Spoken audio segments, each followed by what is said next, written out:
నమస్కారం. Max TV ప్రేక్షకులందరికీ క్రోధినామ సంవత్సర ఉగాది శుభాకాంక్షలు. మరి ఈ క్రోధినామ సంవత్సరంలో 12 రాశుల వారి స్థితిగతులు ఏ విధంగా ఉన్నాయో మనకు తెలియజేయడానికి ప్రస్తుతం మనతో పాటు ఉన్నారు ప్రముఖ జ్యోతిష్య పండితులు బ్రహ్మశ్రీ సుభాష్ శర్మ గారు. మరి వారిని అడిగి మరి 12 రాశుల వారికి ఏ విధంగా ఉన్నాయో తెలుసుకుందాం. నమస్కారం గురుగారు. శ్రీమాత్రే నమః. గురుగారు, మరి ఈ క్రోధినామ సంవత్సరంలో వృషభ రాశి వారికి వారి స్థితిగతులు అలాగే ఏం రెమెడీస్ చేసుకుంటే వాళ్ళ లైఫ్ బాగుంటుందో మాకు తెలియజేస్తారా? తప్పకుండా అమ్మ. ముందుగా ప్రేక్షకులందరికీ శ్రీమాత్రే నమః, శ్రీ గురుభ్యో నమః. నమో దేవ్యై మహాదేవ్యై శివాయై సతతం నమః. నమ ప్రకృత్యై భద్రాయై నిహతాం ప్రణతాస్మిత. క్రోధినామ సంవత్సరంలో వృషభ రాశి వారికి జన్మస్థానంలో గురు సంచారం చేస్తూ ఉన్నాడు. ఈ జన్మస్థానంలో గురు సంచారం వల్ల వాళ్ళకి ఏమవుతుంది అంటే అనుకున్నటువంటి పనులలో ఆటంకాలు ఏర్పడతాయి.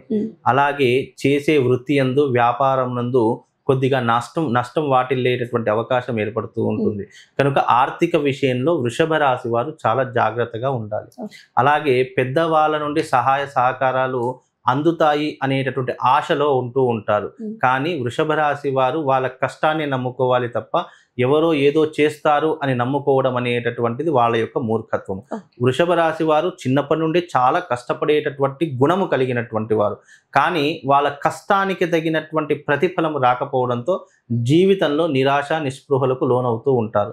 తద్వారా ఈ వృషభ రాశి వారు ఎంత పని చేసినా కూడా వీళ్ళ గుర్తింపు అనేటటువంటిది అంత త్వరగా రాదు. దాని కారణం చేత వాళ్ళు కొద్దిగా ఇబ్బంది పడుతూ ఉంటారు. ఈ సంవత్సరం క్రోధినామ సంవత్సరంలో మే 2వ తారీఖు నుండి వాళ్ళ జీవితంలో కొన్ని ఇబ్బందులు అనేటటువంటివి వాటిల్లుతూ ఉంటాయి. కనుక వాటికి కొంచెము సరిగ్గా చూసుకొని తమ యొక్క జీవన విధానాన్ని గడుపుతూ ఉండాలి. కష్టం వచ్చింది కదా అని చెప్పేసి కృంగిపోకూడదు. అలాగే వాళ్ళ జీవితంలో కష్టం అనేటటువంటిది పుట్టుకతోనే ఉంటూ ఉంటుంది. కనుక ఈ వృషభ రాశి వారు ఎవరైతే ఉన్నారో వాళ్ళ కష్టాన్ని వాళ్ళ శ్రమను నమ్ముకోవాలి. దానికి తగినటువంటి ప్రతిఫలం ఇవాళ కాకపోయినా రేపైనా తప్పకుండా వాళ్ళ జీవితంలో ఏర్పడుతూ ఉంటుంది. అలాగే విద్య యందు అంటే చదువుకునేటటువంటి విద్యార్థులు ఎంతో చక్కగా గొప్పగా చదువుకుంటారు. కానీ దానికి సరైనటువంటి గుర్తింపు రాకపోవడంతో పాటు ఉద్యోగ అవకాశాలు కూడా తొందరగా రావు. దాని కారణం చేత వాళ్ళు కూడా చాలా ఇబ్బందులు పడుతూ ఉంటారు. కనుక మీరు ప్రయత్నం చేయండి. సాధన సాధ్యతే సాధ్యం. మీరు ప్రయత్నం చేసుకుంటూ వెళ్తే మీ జీవితంలో తప్పకుండా ఉద్యోగ అవకాశాలు అనేటటువంటి వస్తూ ఉంటాయి. ఎవరైతే వృత్తి వ్యాపారం చేసేటటువంటి వాళ్ళు ఉన్నారో వాళ్ళకు కొన్ని తీరనటువంటి ఇబ్బందులు వస్తుంటాయి. అంటే పెట్టే పెట్టుబడులకు సరైనటువంటి రాబడి లేక కొద్దిగా ఇబ్బంది పడేటటువంటి అవకాశాలు ఉంటూ ఉంటాయి. వృషభ రాశి వారికి విందు వినోదాలలో ఎక్కువగా పాలు పంచుకుంటూ ఉంటారు. ఇంటి యందు శుభకార్యాలు ఎక్కువగా చేస్తూ ఉంటారు. దానికోసం అప్పులు చేసుకోవడము, క్రెడిట్స్ తీసుకురావడము ఇలాంటివి ఎక్కువగా చేసేటటువంటి అవకాశము వృషభ రాశి వారి యొక్క జాతకంలో ఏర్పడుతూ ఉంటుంది.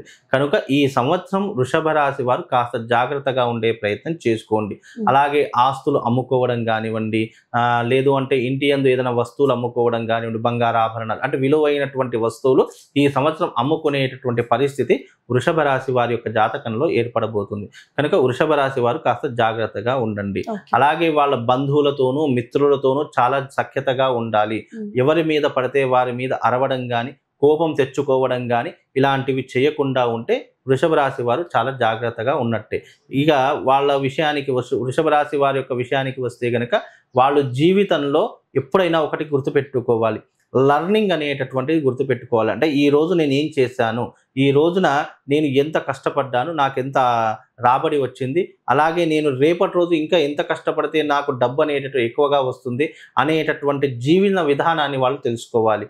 అప్పుడు వాళ్ళకు డబ్బు అనేటటువంటి సమకూరి వాళ్ళకంటూ ప్రయోజకులయ్యేటటువంటి అవకాశం ఏర్పడుతూ ఉంటుంది. అలాగే వాళ్ళ జీవితంలో కొత్త అవకాశాలు వెతుక్కుంటూ వెళతారు. అలా వెళ్ళేటప్పుడు మార్గ మధ్యంలో ఎన్నో రకాలైనటువంటి అవాంతరాలు వస్తాయి. వాటికి భయపడకుండా మీ జీవితంలో మీరు ఏది సాధించాలనుకున్నారో అది పట్టుదలతో గనక సాధిస్తే మీరు తప్పకుండా మీ గోల్ని రీచ్ అయ్యేటటువంటి అవకాశము వృషభ రాశి వారి యొక్క జీవితంలో కనిపిస్తూ ఉంటుంది. ఇప్పుడు వృషభ రాశి వారికి కొత్త ఇల్లు కొనుక్కోవాలనుకున్నా, కొత్త వ్యాపారాలు చేయాలనుకున్నా ఈ సంవత్సరం కొద్దిగా వెయిట్ చేసి నెక్స్ట్ ఇయర్ 2025లో గనక కొనుగోలు చేసుకుంటే వాళ్ళ జీవితం బాగుంటుంది. లేదు కదా ఇప్పుడు వృషభ రాశి వారు ఏమనుకుంటారు, డబ్బులు ఉన్నాయి కదా కొనుక్కుంటే అయిపోతుందేమో అని అనుకుంటారు. కానీ ఇప్పుడు మనకు గురుబలం లేదు కాబట్టి, జన్మస్థానంలో గురువు ఉన్నాడు కాబట్టి వీలైనంత వరకు మీరు 2025లో కొత్త వ్యాపారాలు పెట్టుకోవడం కానీ, కొత్త ఇల్లు కొనుక్కోవడం కానీ, కొత్త ఏదైనా బంగారం కొనుక్కోవడం, విలువైనటువంటి వస్తువులు ఏదైనా కొనుక్కోవాలంటే 2025లో చేసుకుంటే గనక వాళ్ళ జీవితం చాలా హ్యాపీగా ఉంటుందమ్మా. మరి ఈ వృషభ రాశి వారికి రెమెడీస్ ఏం చేయాలంటారు? వృషభ రాశి వారు రెమెడీ ఏదైనా చేసుకోవాలి, పరిష్కారం ఏదైనా చేసుకోవాలి అంటే వాళ్ళు తిలహోమ తంత్రము అనేటటువంటి ఒక తంత్రయాగం ఉంటుంది. ఈ తిలహోమ తంత్రయాగం చేసుకోవడం ద్వారా వృషభ రాశి వారికి ఏదైనా అప్పుల బాధలున్నా, అనారోగ్య సమస్యలున్నా, ఆస్తి తగాదాలున్నా, కోర్టు కేసులున్నా, ఏదైనా ఆటంకాలున్నా వాళ్ళ జీవితంలో శాశ్వత పరిష్కారం కోసము ఈ యొక్క తిలహోమ తంత్రం గనక వృషభ రాశి వారు చేసుకుంటే తప్పకుండా వాళ్ళ జీవితంలో శుభయోగం అనేటటువంటిది ఏర్పడుతూ ఉంటుంది. అలాగే ఈ తిలహోమ తంత్రం వల్ల అనేక రకములైనటువంటి ఉపయోగాలు ఉన్నాయి. ముఖ్యంగా వైవాహిక జీవితంలో ఉన్నటువంటి ఇబ్బందులు తొలగిపోతాయి. ఆర్థిక పరమైనటువంటి ఇబ్బందులు అంటే ఎవరికైనా డబ్బులు ఇచ్చినా తీసుకోవడం కానీ, లేదంటే అప్పుల బాధలున్నా, ఏదైనా అనారోగ్య సమస్యలున్నా అవన్నీ కూడా తొలగిపోయేటటువంటి అవకాశం ఈ హోమం ద్వారా కలుగుతుంది. అలాగే ఇష్టపడేటటువంటి వారు దగ్గర అయ్యేటటువంటి అవకాశం ఉంటూ ఉంటుంది.